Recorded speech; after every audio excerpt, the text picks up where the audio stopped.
Bonsoir à tous, ravi de vous retrouver. On y va pour les titres. Le rapport de l'audit rendu public ce mardi met une nouvelle fois en lumière des gaspillages de fonds publics et des manquements au sein de plusieurs ministères. Parmi les secteurs pointés, on retrouve la santé ou encore la sécurité sociale, le surpaiement des pensions avec 187 millions de roupies déboursées, soit une hausse de 40%. Le rapport révèle également une obligation contractuelle de 1 milliard de roupies pour des vaccins contre la Covid-19 déjà expirés. 20 formations se sont enregistrées auprès de la commission électorale pour les élections municipales. Parmi, on retrouve l'Alliance du Changement, l'Union Maurice ainsi que République Citoyen Populaire de Tania Diol.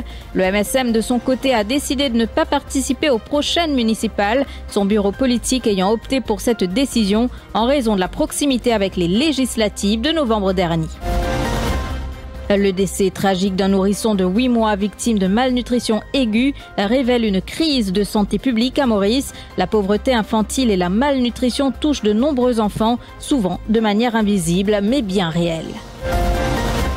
Au Parlement ce mardi, ce chiffre qui a retenu l'attention, 186 permis délivrés à SMS Poriaz entre 2015 et novembre 2024, information fournie par Navin Ramgoulam lors de la PMQT.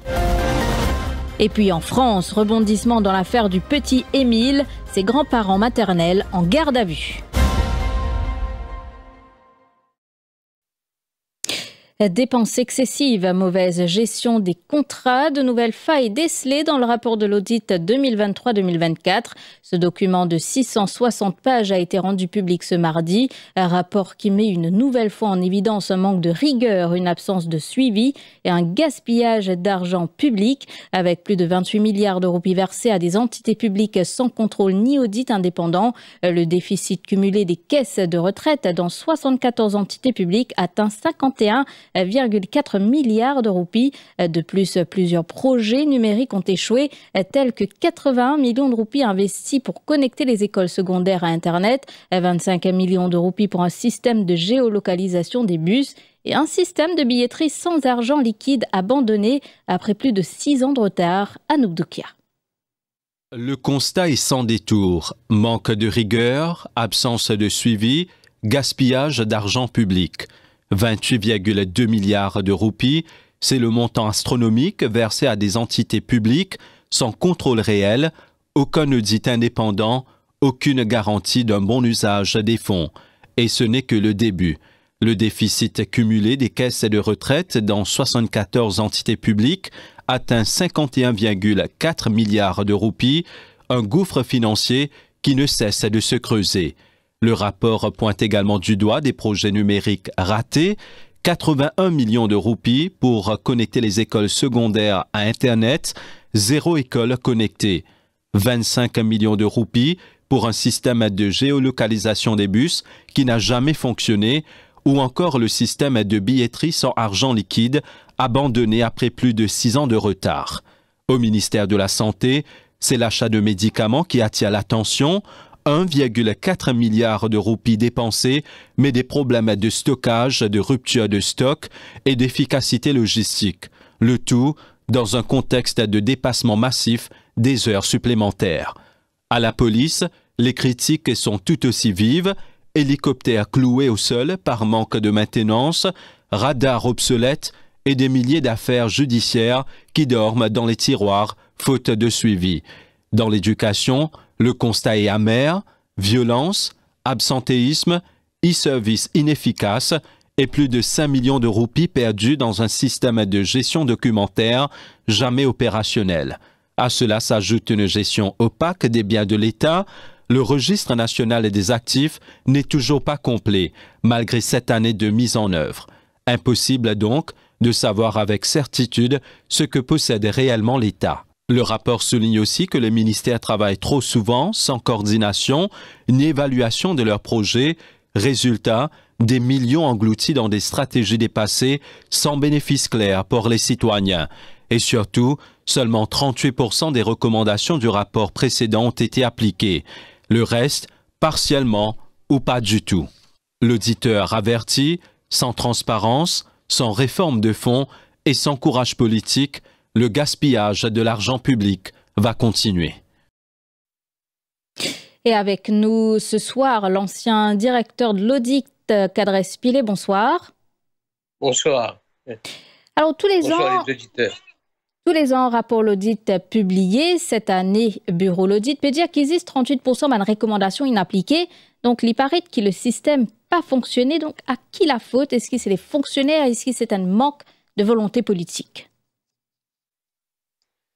Écoutez, quand il s'agit de dépenses publiques, et on ne peut pas montrer les doigts la classe politique, parce que responsabilité tombe carrément sur les épaules au gradé du service civil. Ou un accounting officer de chaque ministère, c'est eux qui visent rendre réponse pour un problème qui peut lever dans finances publiques, dans gestion publique en ce moment. Et il n'y a rien de nouveau. Des années et des années, puis il y a une critique de l'audit, mais malheureusement, l'ampleur de ce rapport-là, j'ai eu l'occasion de lire un petit sur quelqu'un n'avait une copie de WhatsApp, et vite, j'ai un coup d'œil. Je ne sais pas qui m'a qualifié ça, mais pour moi, personnellement, c'est une indication claire et nette que le service civil inabdique ses responsabilités. Tout au moins ceux qui sont à la tête du service, ils abdiquent de responsabilité. Et une chose qui fait remarquer, que ce rapport-là, c'est le rapport de 23-24, que l'audit peut rapporter aujourd'hui, qui n'a rien à faire avec ce gouvernement, le gouvernement qui est en place. Mais, je dis que le temps de cela, ce gouvernement-là n'a pas réalisé dans qui allait se casser l'une rentrée. Et là où il y a une éducation claire, qui qualité allait se casser nos pays étaient. Si c'est ça niveau gestion finance publique, ou réaliser l'ampleur des gars-là, il a commencé depuis longtemps et il peut continuer. Et ce gouvernement-là, il a la bénédiction du peuple avec un 60-0. Je ne comprends aucune excuse qui mette l'ordre dans un dégât qui est dans la finance publique là. Pourtant, d'année en année, peut mettre ban garde fou pour empêcher ban gaspillage et que mauvaise gestion, mais qui expliquait que tous les ans nous retrouvons avec les mêmes résultats? C'est simple. Si vous regardez l'histoire, depuis nous l'indépendance, nous faisons doucement glisse d'une espèce de logique laissée aller, d'une politisation du service. Donc, beaucoup de monde nommé que je peux nommer à la tête de mon ministère, beaucoup plus par affiliation avec la classe politique et moins avec les compétences. C'est ça le drame. Aujourd'hui, beaucoup de monde a perdu le sens de redevabilité. Je ne peux réaliser que quand nous cause accountability en anglais, c'est l'âme d'une démocratie. Si la redevabilité n'a pas de démocratie. Alors, au premier directeur de l'audit, qui est Maurice Finena, donc qui regarde aujourd'hui ou porter au bureau l'audit, est-ce qu'il finalement c'est un bulldog sans dents? Non, absolument pas. Aucune démocratie n'est pas capable de survivre s'il y a un cadre d'auditeur pour capable de travailler et faire un rapport. Mais la responsabilité, connaît. Directeur d'audit, il n'est pas là pour ça, il montagne. Un ex-directeur d'audit avant moi m'avait dit do not try to carry the world on your shoulder. Le directeur de l'audit pas ça le monde de ses épaules. Il a un travail dans le cadre de la loi, dans le cadre de la Constitution, dans le cadre de Finance and Audit Act et dans le cadre de les autres la loi. Il a un travail pour les faire, il fait son travail, les rapports. C'est à l'opinion publique, c'est au Public Accounts Committee, c'est au Parlement, c'est le monde de l'Assemblée, c'est eux qui besoin faire relève et faire ce qu'ils besoin faire. Malheureusement, ce travail-là finirait sans faire pendant des années et aujourd'hui nous tournons dans une espèce de situation d'enfer. Alors, est-ce que selon vous, par exemple, un Fiscal Responsibility Act que de fonctionnaire pour capable directement être responsable si vous mal service, de mal gérer leurs en public, ça pour capable amener une solution viable? Au bien quelque chose. Et là, moi bien franc avec vous. Certainement qu'il y a un Fiscal Responsibility Act, il n'y a pas même certains avantages, mais il n'y a pas pour corriger défauts fondamentaux. Gestion, finances publiques. Aujourd'hui, on réalisait que tout ça qui finit pendant des années contre le service civil, elle compte les doigts, comme civil servant, tu ne t'es qu'un tout tasse. Comme civil servant, tu viens poursuivre pour négligence, pour mal donne. Très, très peu. Et vous connaissez qui fait, dit ça.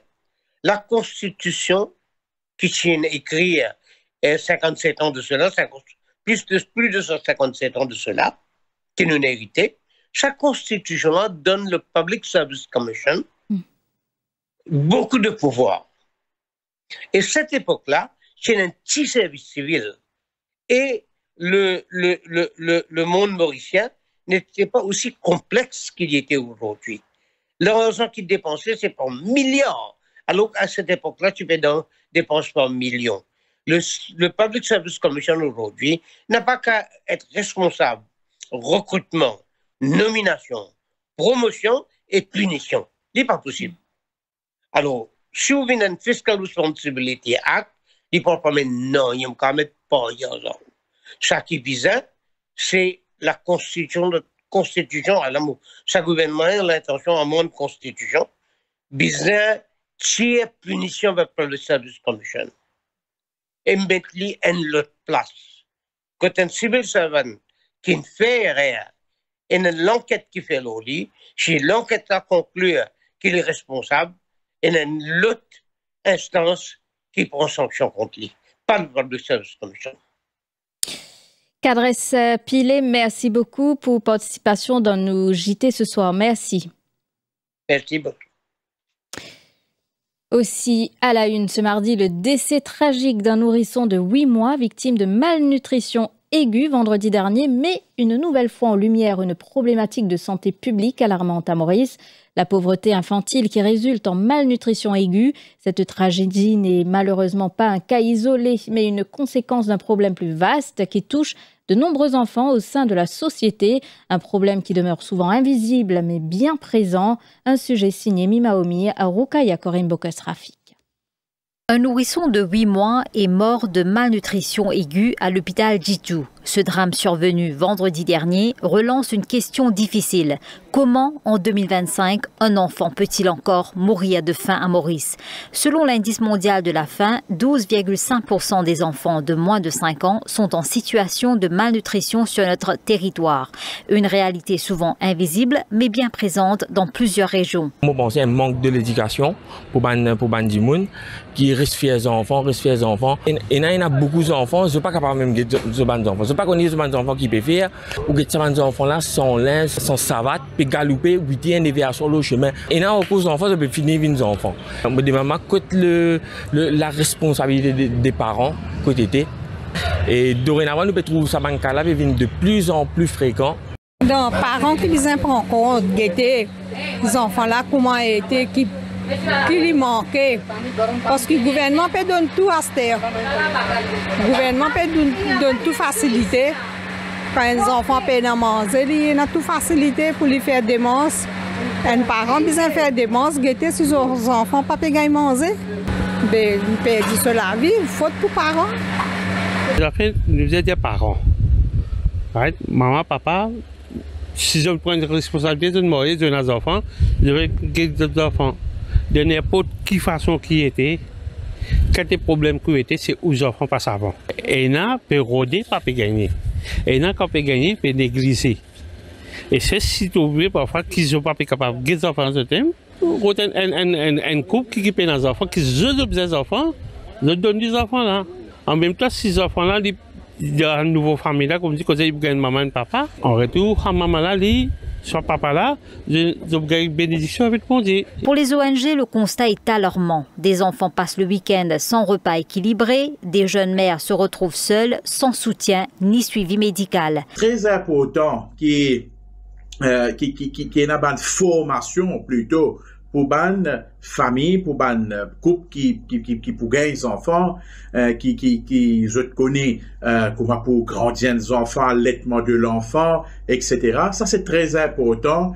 Je pense que même en 2025, avec des jeunes qui peuvent grandir, des jeunes qui peuvent élever, qui peuvent marier, je pense qu'ils se paient dans sa formation de base pour être capable de connaître qui ban la peau taper pour gagner un soutien, code pisa aller pour recevoir tel service ou d'autres services. Alors, chagrinant, les tristes qui nous perdit un bout de baba de 8 mois dans sa situation-là, je pense et je crois qu'ils savent déjà pas répéter encore parce qu'il y a beaucoup de réformes qui viennent amener, le Children's Bill, etc.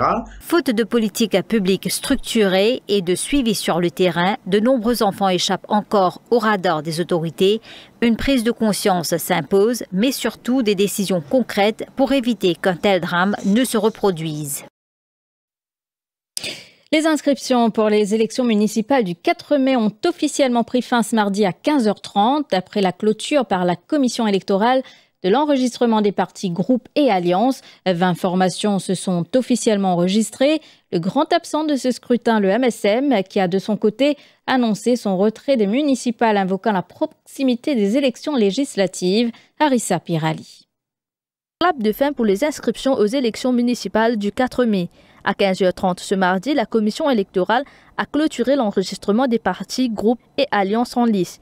Plusieurs figures politiques se sont déplacées en personne pour déposer leur dossier. Le mot d'ordre, c'est annuel libéré de la ville. Une libérée du pays, et lors des dernières élections générales, là, nous avons libéré de la ville, de 5 villes qui finissent tout fait, qui ne pas fini développées, qui finissent, comment dire, la ville morte et remplie de corruption et de tout sortes de passe-droit qui va citadins vivre. Je dis franchement, c'est un groupe qui demande qui pour candidat. Et il y a pas de nouveau, oui, mais il y a beaucoup qui sont déjà là, qui sont déjà actifs quand même à Belle-Rose 4-Bonne. Et normalement, là, j'ai envie de continuer quelque chose qui ont déjà commencé. Et vous connaissez, déjà une vision, déjà une approche par rapport à la ville de 4-Bonne, et c'est une continuation de ça. Aujourd'hui, nous venons confirmer que l'Union Maurice a encore existé. Donc, nous allons aller aux élections municipales en tant que l'Union Maurice avec Vert Fraternel, Rassemblement Mauricien et l'Union Peuple Mauricien. Donc nous finissons faire les formalités nécessaires. Et donc, nous annonçons, nous officialisons nos participations aux élections municipales sous les bannières l'Union Maurice. Chaque échéance électorale, que ce soit au niveau national ou au niveau régional, est important pour la démocratie. Et c'est pour cette raison-là qu'il nous présente aujourd'hui pour participer dans ce processus démocratique. Dans un communiqué diffusé cet après-midi, le MSM a confirmé son retrait des municipales, évoquant la proximité avec les dernières législatives. Le porte-soleil a toutefois tenu à rappeler ses réalisations, Métro Express, Sage Bridge, abolition de la taxe municipale. Définitivement, depuis hier, une vérification bien intense et bien compréhensive. Nous sommes tous à faire, d'après la loi qui pour moi nous a été. Nous avons gagné le ministre proceedings des partis politiques, le président, le secrétaire, et le liaison officielle le jour du nomination day. Tout ça, nous vérifions, trouver là-haut, une vérification bien importante avant que nous pas application là dans le parti politique. Maintenant, demain après-midi, la commission électorale ISC pour joindre à 4 heures, et là, nous pouvons besoin revoir tout le groupe et enregistrer des autres symboles demain après-midi à 4 heures. La commission électorale se réunira dès demain pour passer en revue les demandes et trancher d'éventuels litiges liés aux noms ou symboles utilisés par les partis.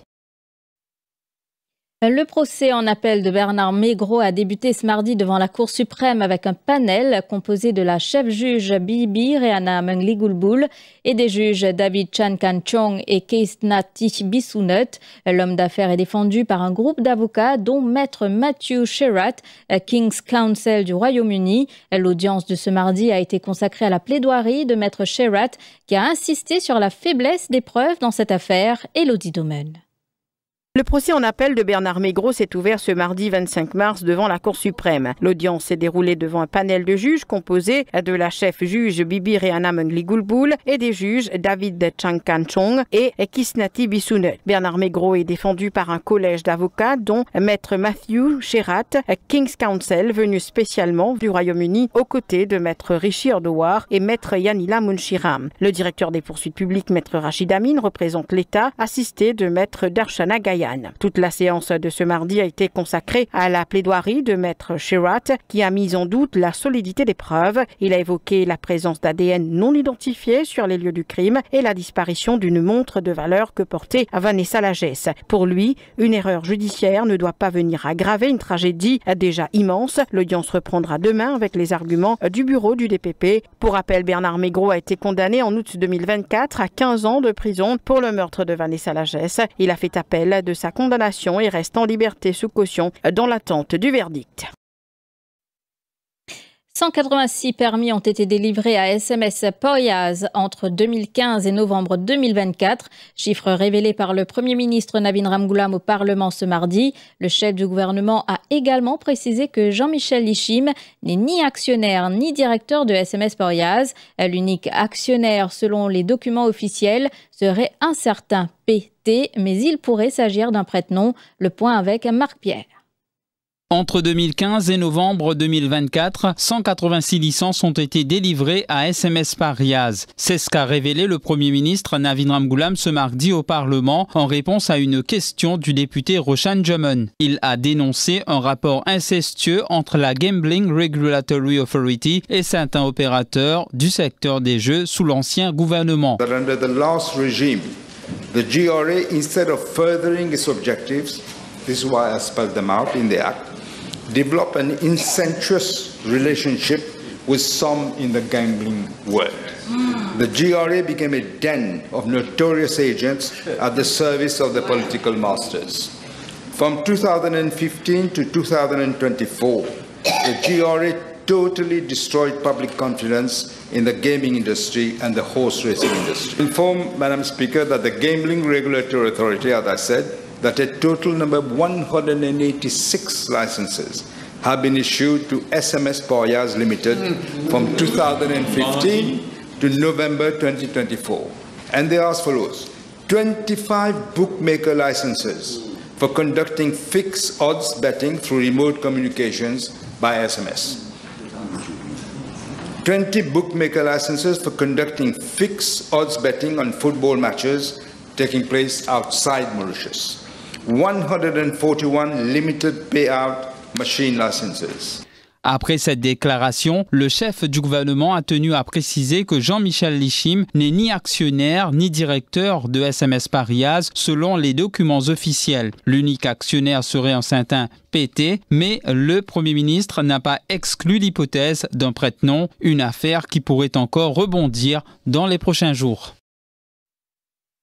Et ça continue à défiler au réduit Triangle, toujours dans le sillage de l'enquête sur une malversation présumée de 300 millions de roupies au préjudice de la Mauritius Investment Corporation.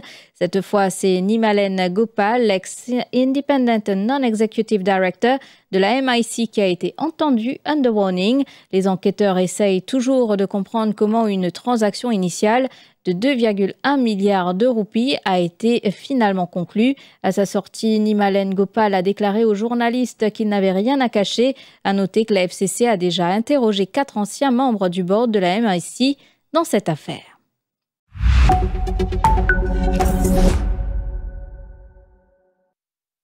L'affaire de la disparition du petit Émile Soleil, qui avait ému la France entière à l'été 2023, a connu ce mardi un spectaculaire rebondissement. Ses 2 grands-parents maternels et 2 oncles ou tantes du garçonnet ont été placés en garde à vue. Didier Rose. Philippe Bedeveni et son épouse, grands-parents d'Émile Soleil, ainsi que 2 de leurs enfants majeurs ont été placés en garde à vue des chefs d'homicide volontaire et recel de cadavres par les enquêteurs de la section de recherche de la gendarmerie de Marseille. L'identité des 2 autres personnes interpellées, oncle ou tante de l'enfant, n'était pas immédiatement connue. Une perquisition était en cours dans la matinée au domicile des grands-parents d'Émile. Émile, âgé de 2 ans et demi, a disparu le 8 juillet 2023 alors qu'il venait d'arriver pour des vacances d'été chez ses grands-parents maternels, dans leur résidence secondaire du hameau du Haut-Vernay. Les parents du garçonnet n'étaient pas au Haut-Vernay au moment de la disparition, mais outre les grands-parents maternels, plusieurs autres membres de la famille étaient présents. Malgré plusieurs jours de battue citoyenne et de ratissage judiciaire dans les jours qui ont suivi, aucune trace de l'enfant n'avait été retrouvée dans cette zone escarpée et isolée. Pendant 9 mois, l'enquête n'avait rien donné de concret jusqu'à la découverte fin mars 2024 par une promeneuse du crâne et des dents de l'enfant à environ 1,7 km du hameau à 25 minutes de marche pour un adulte. Les juges d'instruction qui pilotent l'enquête à Aix-en-Provence avaient déployé dans la foulée des dizaines de gendarmes. Ils avaient pu retrouver des vêtements et un petit bout d'os dans la même zone. Le grand-père d'Émile, Philippe Vedovini, avait été placé il y a plusieurs années sous le statut de témoin assisté dans le cadre d'une enquête sur des soupçons de violence et d'agression sexuelle au début des années 90, où il était chef scout. Aux États-Unis, la Maison-Blanche a estimé ce mardi qu'aucune information confidentielle n'avait été dévoilée lors du partage par erreur d'un plan de frappe contre les Houthis du Yémen. Un journaliste américain, une faille de sécurité spectaculaire dévoilée la veille. Un reportage de l'AFP.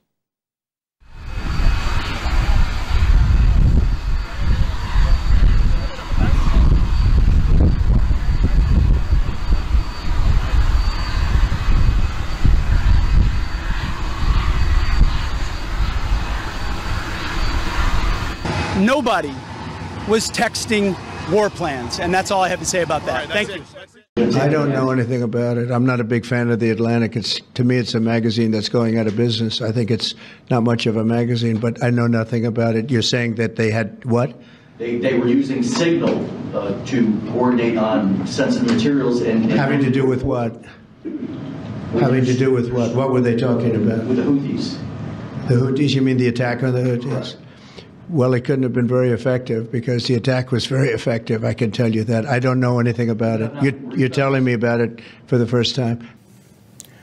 This debacle requires a full investigation into how this happened, the damage it created, and how we can avoid it in the future.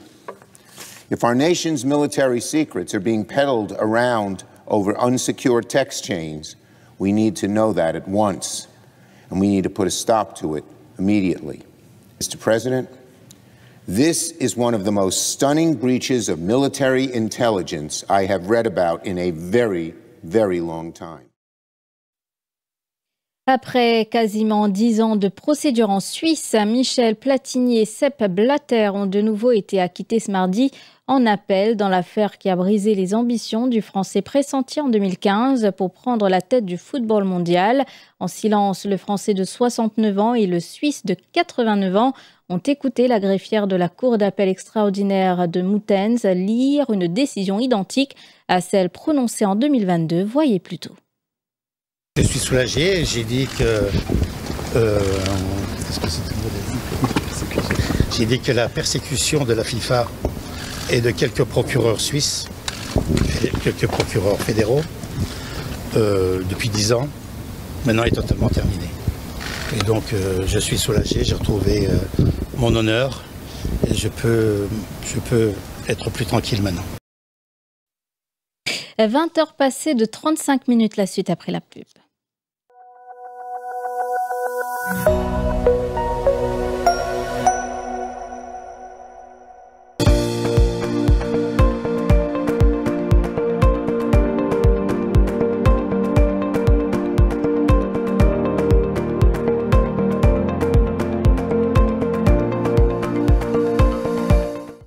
De la santé, de l'avenir.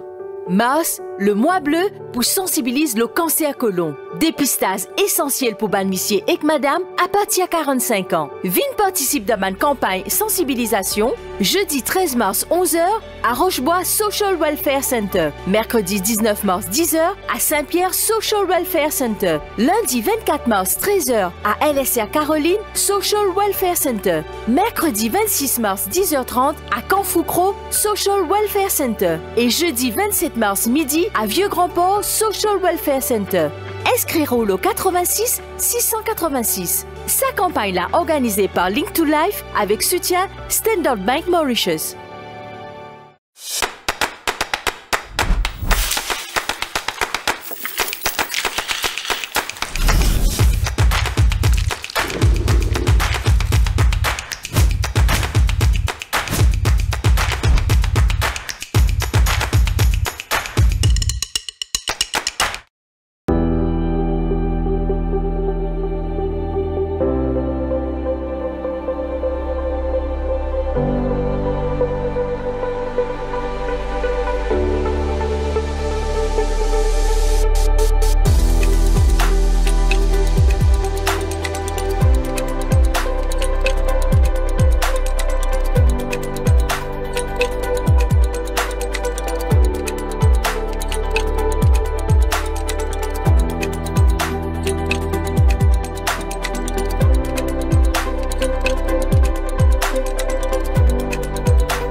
Son nom est cité pour être la prochaine ambassadrice de Maurice en Australie. Elle, c'est Sarojini Srinivasan, femme aux multiples talents et engagée dans de nombreux combats.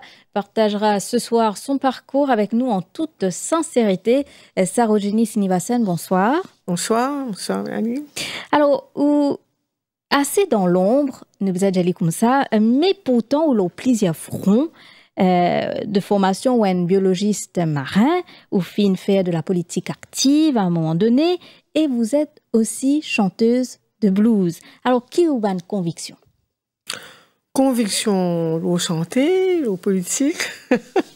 Votre style de vie, comment vous êtes capable de gérer plusieurs casquettes à la fois? Ben, je pense que plusieurs du monde fait ça, pas seulement moi. Hein. La musique, c'est une partie, je pense, de la vie de pratiquement tout le monde. Mais moi, depuis enfant, la musique est dans tous les temps dans la case. Mon papa, il a une grande sélection de disques. Il est sorti depuis l'opéra jusqu'à Sega, toute qualité. Donc, on a toujours eu la musique autour de moi. Donc, c'est normal qu'il y ait un peu une partie de moi. Et pour le reste, bon, c'était mes études. On fait mon d'études, on retourné. Ça qui est étonnant pour faire, mon petit travail pendant 5 ans dans le gouvernement. Puisque mon travail dans Fisheries pendant 5 ans, et puis mon fait différentes affaires. Et mon pas fait tout ça en même temps. Il vient après l'autre. Il y a certaines affaires qui m'ont fait pratiquement tout le temps, c'est surtout la musique. Mais à côté de ça, au fin aussi fait de la politique. Alors, c'est au côté du MMM qui au fin prend ou l'envol politique, ou papa c'est un des fondateurs du Parti travailliste. Alors pourquoi ce choix à l'époque? Je tournais depuis mon étude, je suis toujours dans l'atmosphère politique. depuis mes petites, le fait que mon papa lui-même tient un politicien, il y a beaucoup de politiciens qui dans mon case tous les temps. Donc, moi, je suis témoin de beaucoup de choses, conversations, et moi, j'ai l'occasion de poser beaucoup de questions à Bandimoun à l'époque, qui pour moi, c'est un grand politicien, Vagji, Ramgoulam, même Mohamed, tout ça là, il retourné dans mon case. Donc, on est toujours dans cette atmosphère de politique. C'est Bandimoun que tu peux côtoyer à l'époque. Exactement. C'était tout ban camarades.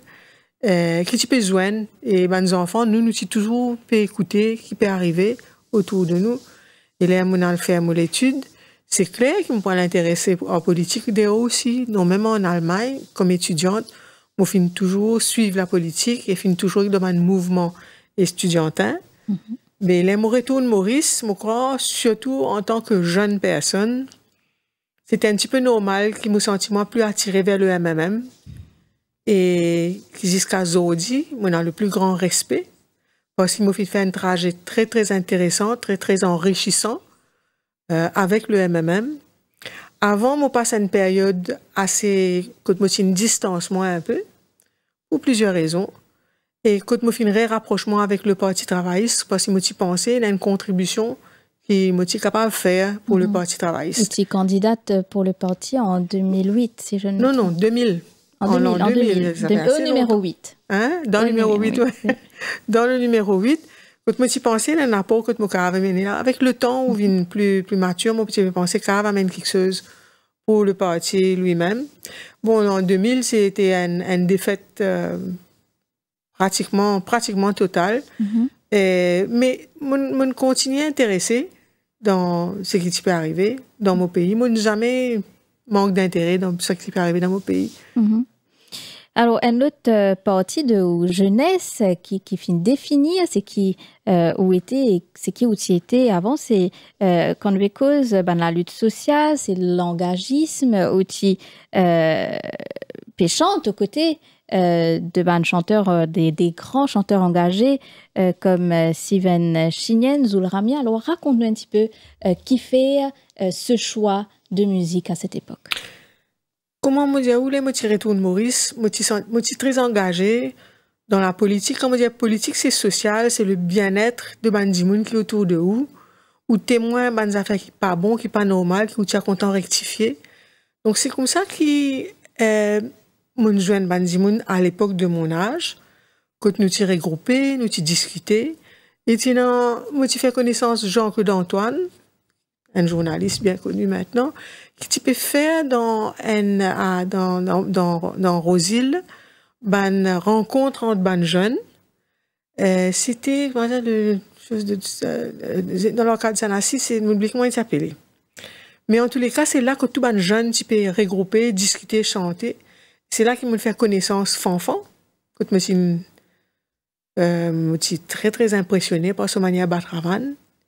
Et c'est là que je me dis, je suis content d'apprendre. Je suis venu dans la case montrer toi. C'est là que ça a commencé, ça l'amitié qui finit là, avec Fanfan. Et lui aussi, c'est un petit très engagé dans ce ban texte qu'il fait sur ban Sega. Mon jeune bandimoun, comment Ramapounou Sami, c'est un militant, qui lui aussi, tu peux faire un super chanté, Odile Chevreau. Mais c'est clair que nous liés d'amitié, nous avons une vision qui nous est partagée. Mais c'était clair qu'il nous fait s'assimiler ensemble et qu'il motive aussi ensemble avec eux dans la musique qu'il nous peut faire. Alors, c'est une question qui me faisait demander. Être la fille de Renganaden Sinivasen, est-ce que ça facilite ou pas au courant politique? On connaît tout qui soit une médaille à des côtés. Et dans ce deux côtés. Moi, besoin dire, moi, besoin, grateful qui m'en a un nom qui propre.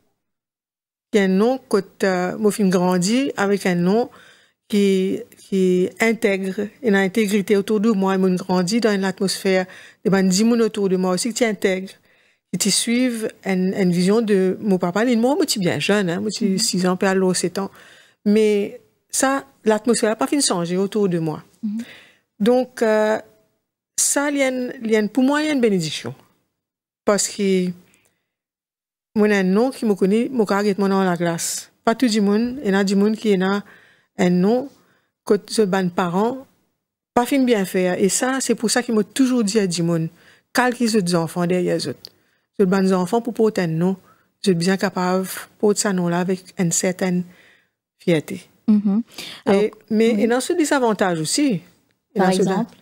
Mais le désavantage, c'est que très souvent, Dimon quoi, on peut faire de ombrage. Dimon cave, ou bien faire attention, cave passe pour faire, non? Ou bien toujours faire très attention. Mais je ne pas finir dans autant sa difficulté là. Il y a beaucoup d'affaires qui me font moi, à cause de moi, Sini Vassen, qui me connaît bien après. Mais en tout et pour tout, je ne pas finir dans vraiment problème là. Je bien dire. Alors, quand nous vîmes dans le monde d'aujourd'hui, alors où fin fait la politique, qui fait aujourd'hui quand nous cause femmes en politique, c'est un parcours un peu timide. Nous pas trouve beaucoup de femmes en politique et nous pas trouve beaucoup de femmes candidates aux élections qui finissent au Parlement. Alors, selon vous, qui est capable d'expliquer ça aujourd'hui? Vous connaissez un problème qui est une femme est très complexe. Nous connaissons qu'il y a un problème qui est une femme gagne au niveau du travail. Comment on peut dire, vous êtes capable de dire ça que nous faisons promote women, mais seulement en vérité, nous ne pouvons pas vraiment laisser lever la tête. Vous faites ça qui a envie. Pour une femme qui est arrivée, il a besoin d'abord dans l'appui sur la famille, il n'est pas pour toujours là. Sur la famille, très important. Si vous pouvez dans la famille derrière vous, ou pas pour qu'elle faire face à le monde patriarcal qui déjà, c'est l'homme qui est réglé. Donc, vous besoin de tous les deux. Et vous connaissez vous-même, même dans la famille, parfois, une petite fille, il besoin de faire ça, pas faire ça.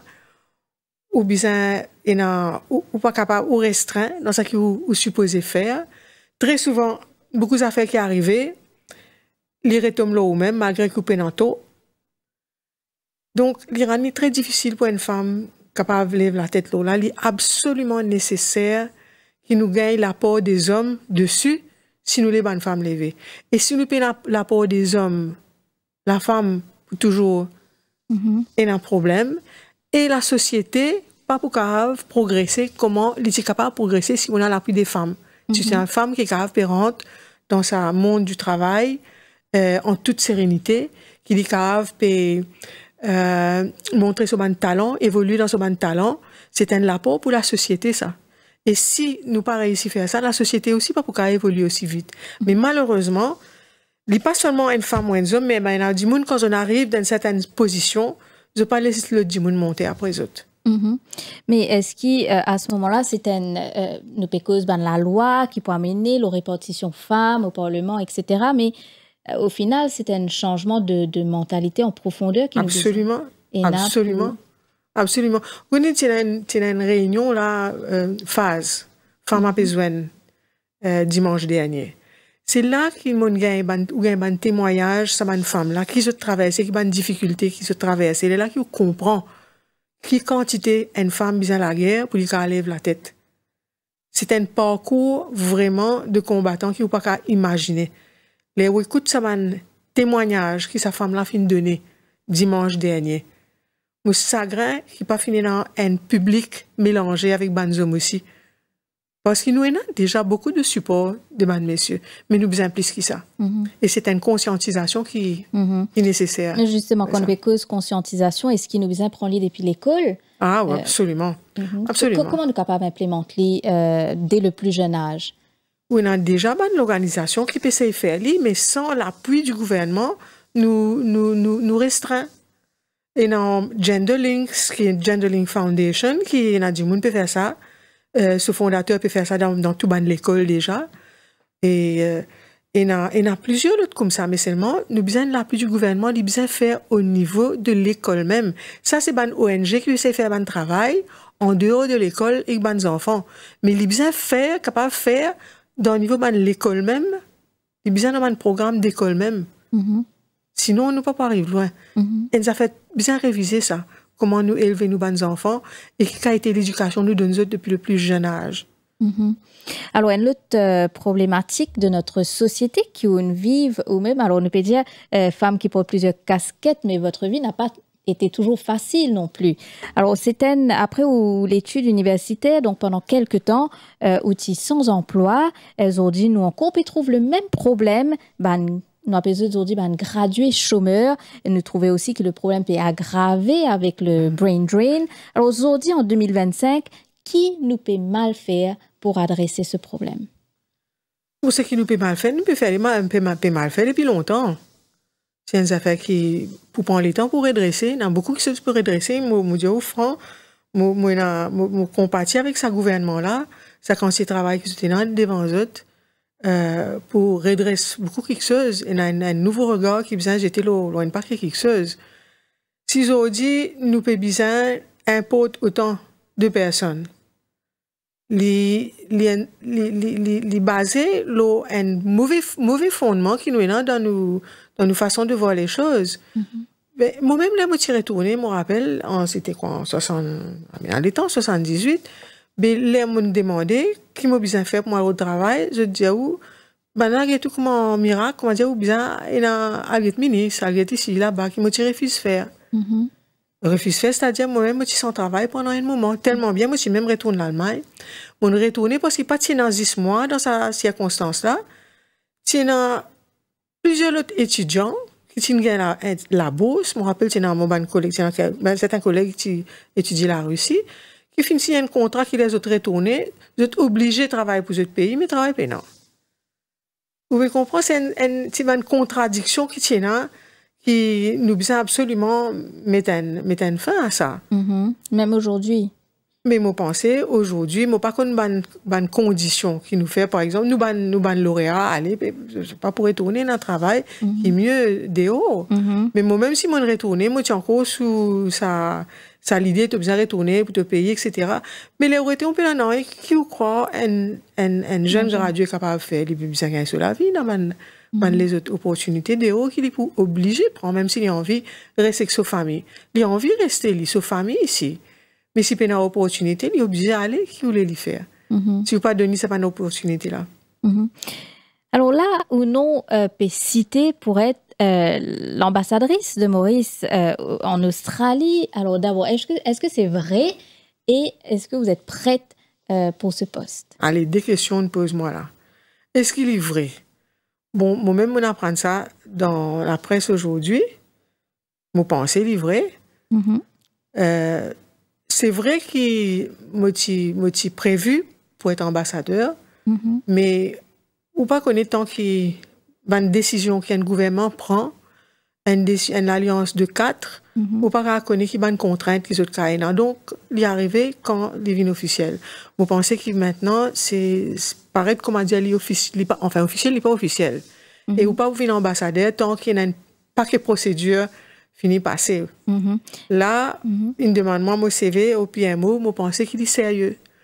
Moi pensais que c'est une affaire qui pourrait arriver.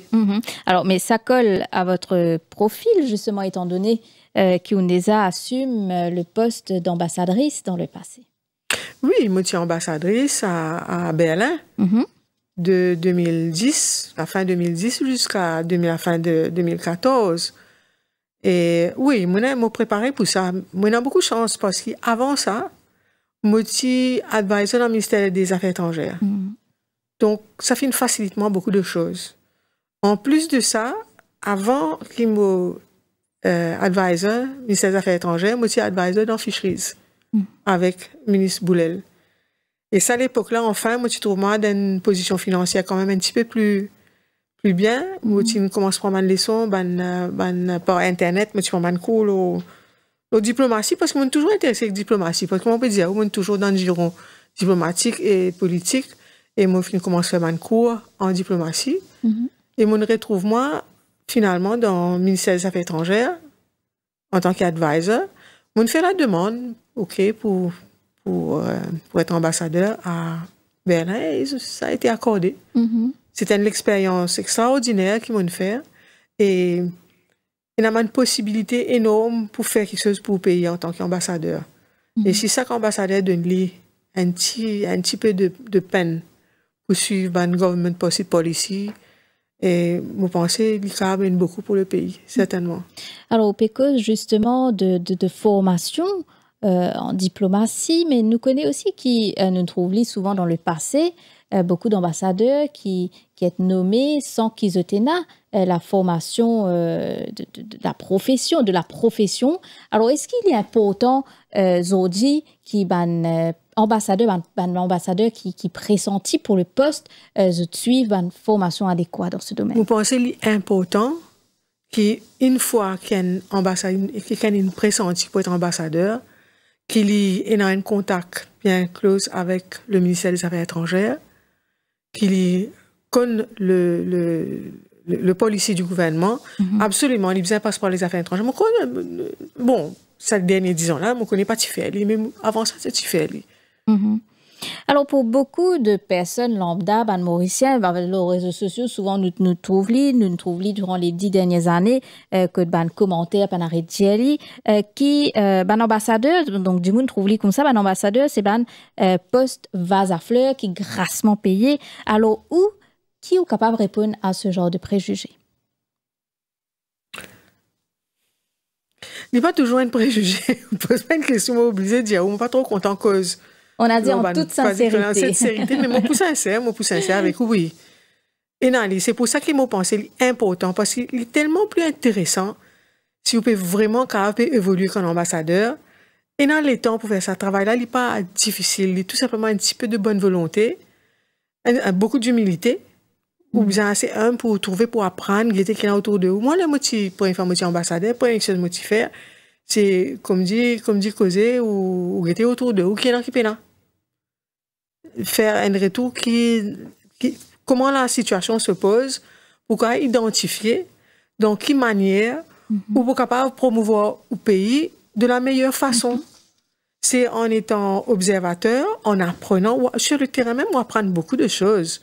Ou bien dans les oreilles, pas seulement quand on peut aller dans un cocktail, etc. Ou je demande des mots extrêmement intéressants avec qui on peut apprendre beaucoup de choses, côté quoi trop insumé, qui manière, ou même vous pouvez évoluer et arriver à achieve certaines affaires pendant qu'il est ambassadeur. Il est intéressant. Alors, vous pensez qu'il est ambassadeur, tu as besoin vraiment un bon accompagnement du ministère des Affaires étrangères quand il connaît l'ambassade quelque part. Alors, avant de finir, avec le parcours qui au final durant toutes ces années, personnel, professionnel, ça a été, vous avez connu de bons jours, de mauvais jours. Alors aujourd'hui, qui regarde ou porter la société mauricienne, qui nous besoin évoluer, qui nous besoin améliorer? Pour dire une affaire, nous disons beaucoup quelque chose sur la société mauricienne. Nous communalistes, nous parfois même castéistes, mais moi un regard très positif parce qu'il m'a pensé que c'est bonnes affaires qui nous fait penser en gros, et dans ce du monde qui communaliste, castéiste, mais en général, je ne pas croire qu'il est aussi mauvais que ça. Le Mauricien n'est pas aussi communaliste et castéiste qu'on peut le croire. Si vous causez surtout avec la nouvelle génération qui est là aussi, non seulement la nouvelle génération, mais celle d'avant, où vous trouvez l'esprit beaucoup plus ouvert. Ça fait que nous disons tout le temps, nous communalistes, c'est du monde qui a croire, tout le monde communaliste, c'est pas vrai. C'est pas vrai. Ou vous trouvez du monde côtoie les autres de façon très, très chaleureuse, en toute sérénité, et jusqu'à l'heure, de toutes les façons, ce qu'on appelle communaliste et casté. C'est une affaire, une manipulation qui finit non. Politique de nos sociétés depuis longtemps. Et vous connaissez comment en anglais, il montre le divide and rule. Sa société-là, elle n'est pas comme ça. Moi, un regard très, très, très, très positif dans la société mauricienne.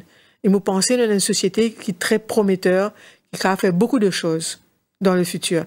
Nous besoin une politique, un gouvernement qui a promouvoir ça, qui a donne du monde la chance pour épanouir. Sa société-là peut attendre ça. Sarojini Sinivasan, merci beaucoup d'avoir accepté notre invitation ce soir. Merci. Un plaisir pour moi, merci. Voilà, nous sommes arrivés à la fin de cette édition. Merci de l'avoir suivi. Belle soirée à vous.